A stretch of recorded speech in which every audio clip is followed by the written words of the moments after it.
जब 2013 में भारतीय जनता पार्टी ने मुझे प्रधानमंत्री पद के उम्मीदवार के रूप में निश्चित किया तो मैंने सबसे पहला काम किया था रायगढ़ के किले पर जाकर के छत्रपति शिवाजी महाराज की समाधि के सामने बैठ करके प्रार्थना की थी।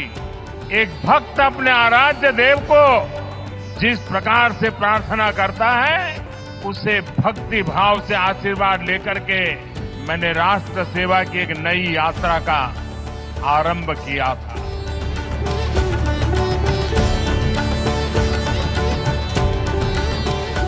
ये हमारी सरकार का सौभाग्य है कि छत्रपति शिवाजी महाराज से प्रेरणा लेकर पिछले वर्ष भारत ने गुलामी के एक निशान से नौसेना को मुक्ति दे दी। भारतीय नौसेना के ध्वज पर अंग्रेजी शासन की पहचान को हटाकर शिवाजी महाराज से प्रेरित उनकी राज मुद्रा को जगह दी गई है। अब यही ध्वज नए भारत की आन बान शान बनकर समंदर और आसमान में लहरा रहा है।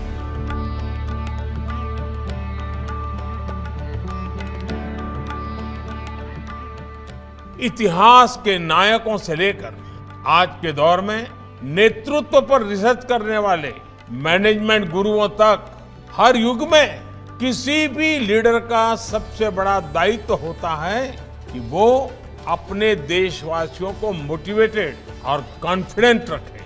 आप छत्रपति शिवाजी महाराज के समय देश की परिस्थितियों की कल्पना कर सकते हैं। सैकड़ों वर्षों की गुलामी और आक्रमणों ने देशवासियों से उनका आत्मविश्वास छीन लिया था। आक्रमणकारियों के शोषण और गरीबी ने समाज को कमजोर बना दिया था। हमारे सांस्कृतिक केंद्रों पर हमला करके लोगों का मनोबल तोड़ने की कोशिश की गई। ऐसे समय में लोगों में आत्मविश्वास जगाना एक कठिन कार्य था, लेकिन छत्रपति शिवाजी महाराज ने न सिर्फ आक्रमणकारियों का मुकाबला किया बल्कि जनमानस में ये विश्वास भी पैदा किया कि स्वयं का राज संभव है।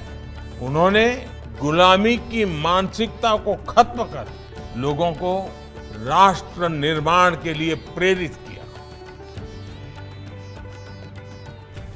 औरंगजेब के अत्याचार, उसके आतंक का इतिहास साक्षी है। जिसने सभ्यता को तलवार के बल पर बदलने की कोशिश की, जिसने संस्कृति को कट्टरता से कुचलने की कोशिश की, लेकिन इस देश की मिट्टी बाकी दुनिया से कुछ अलग है। यहां अगर औरंगजेब आता है तो शिवाजी भी उठ खड़े हो।